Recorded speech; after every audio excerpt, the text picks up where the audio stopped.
All right, welcome back to Bluegrass on this beautiful Wednesday morning. I'm out with Kasha, a 7-month-old German short-haired pointer.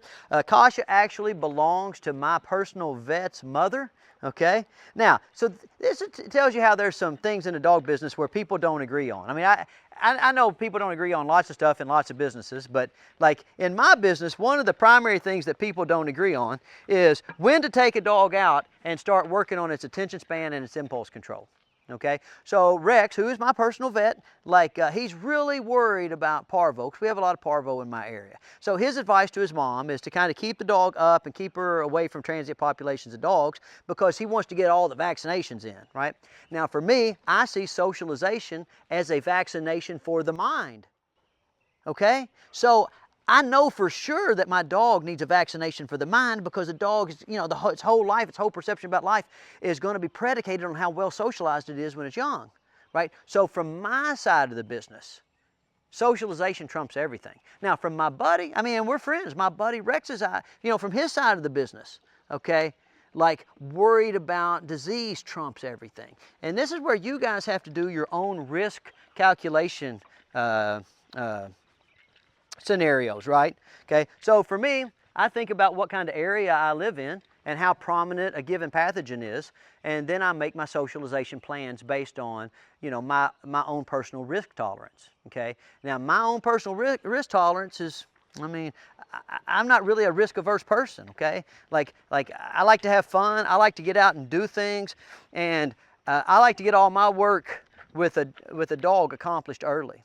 So if I have a short hair, I know what is a short hair going to do in that boundary testing phase between 6 and 10 months. It's going to want to run off from me. It's going to want to go chase birds and rabbits and around here, man. Hey, Susie, have you ever noticed that what the dog really likes is butterflies?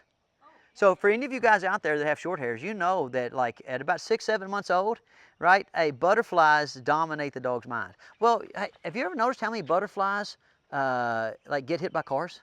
Do you really want your short hair, right, to be under-socialized and have an underdeveloped attention span and run off chasing a butterfly and get run over by the same car that hits the butterfly? Of course not. So that's my perspective. My perspective is always, let's err on the side of getting more socialization. Let's err on the side of getting better early training, better impulse control, better attention span development. Okay? Now you guys can make whatever calculations you want. I'm not trying to influence you. I'm just telling you what's important for me. Okay? So when Susie brought this dog out, we had to put in a lot of extra work. Well, lucky for Susie, I'm friends with her son, so that extra work, we didn't mind doing it. But sometimes it can be really hard to put in extra work with a short hair because by the time they're 6, 8, 9, 10 months old, their endurance level is so high that it's really hard to take them out and use exercise to your advantage as it relates to, getting them to show good impulse control around deer or around rabbits or around birds or around butterflies, which is what we like to do around here. On my channel all the time, we talk about how, a tired dog is a good dog.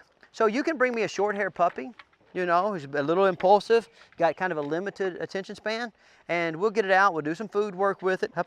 We'll do some general obedience work with it, okay? But what we do every day is we go out and we socialize them, and we put them in situations where they can run off energy, and they can chase butterflies, and they can chase birds, but in a controlled manner, because when they're little, I can catch them, okay? When they're 6, 7, 8, 9, 10 months old, they dart off. If you don't have a big property like mine, a 70, 80, 100, 200-yard dash, hey, that's off through 2 roads, okay? And Susie, we just went on a hike, right? Okay? We took probably, 6 or 8 dogs. What's the only dog that didn't end up tired? That's right. That's right. And so with this dog, I know that waiting to do my socialization, waiting to do my impulse control development, okay, waiting to, establish boundaries in terms of what's acceptable distances to move away from me. I know that creates, danger, and it creates work in that boundary testing phase, okay? So that's why for me personally, I'm always going to err on the side of more socialization, So like when Rex does his calculation, he's saying, hey, Stonnie, well, I'm worried about the dog getting parvo because I see a lot of dogs. Your vet sees a lot of dogs with parvo. Ask him what else he sees. He sees a lot of dogs that get run over by cars, right? And with these various types of bird dogs that we have removed from the environment that they're bred to be in, which is to be hunting dogs in controlled situations, we've put them in the suburbs and we're asking them to be house dogs, okay? We're saving up a lot of energy, okay, over the course of the day by keeping the dog in the house that's going to kind of explode in these little, you know, these little time periods where they get to be out and get off the leash. And if that explosion happens, okay, at the same time, so there's a butterfly pops up, all this energy comes out of the dog, the butterfly goes in the road, and you don't have good impulse control, you don't have good attention span, the dog's not properly socialized so that it understands that there's a relationship between being like attentive and polite and gaining access to freedom. The dog sees freedom as something that it has to latch onto and try to steal at any point it gets the opportunity to during the day. Right? If you're in that position, the dog gets out and gets run over by a car, right? So when I'm thinking about risk tolerance, okay, I don't think in terms of just what happens if my dog gets sick right now. I think what other possible negative externalities happens from a lack of early training and socialization.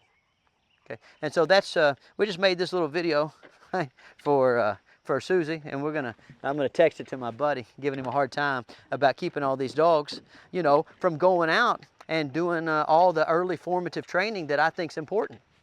And guess what? Guess what impact that's going to have on Rex's perception? None. Okay. Because he sees his mom. This is the way moms talk. Oh, Rex will think twice. Okay. Here's the thing.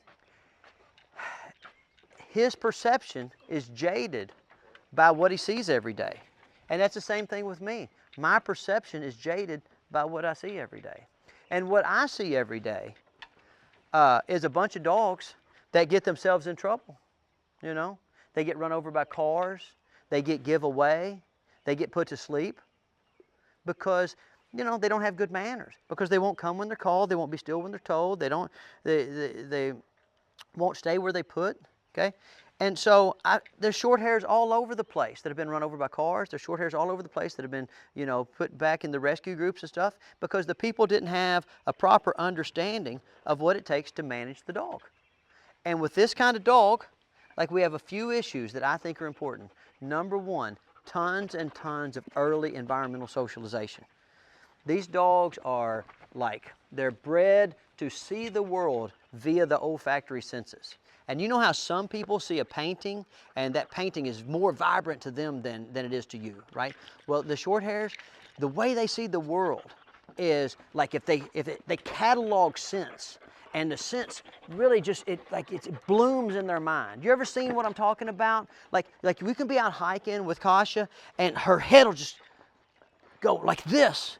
And you can see it shiver all the way down her body where she is feeling the best feeling she's ever felt. Right? Okay? Well, if the first time she ever gets to feel that feeling is in the middle of puberty, how do you think that's going to manifest? It's going to manifest the same way it manifests with a person. They're going to go wild, going to go crazy. So we take them out early and we let them have small doses of all the stuff that we know they're going to have trouble with later until it's just normal. We hike with them and we walk with them and we ride the four-wheeler with them so much that they don't crave freedom. They assume that they're going to get the freedom to do the things that they want to do, and it's all contingent on coming, being still, and having good manners, showing good impulse control, having good attention span, okay? So remember, guys, from my perspective, when you're talking to your vet, just ask them, isn't socialization a vaccination for the mind? See what they say. All right, I'll see you guys next week.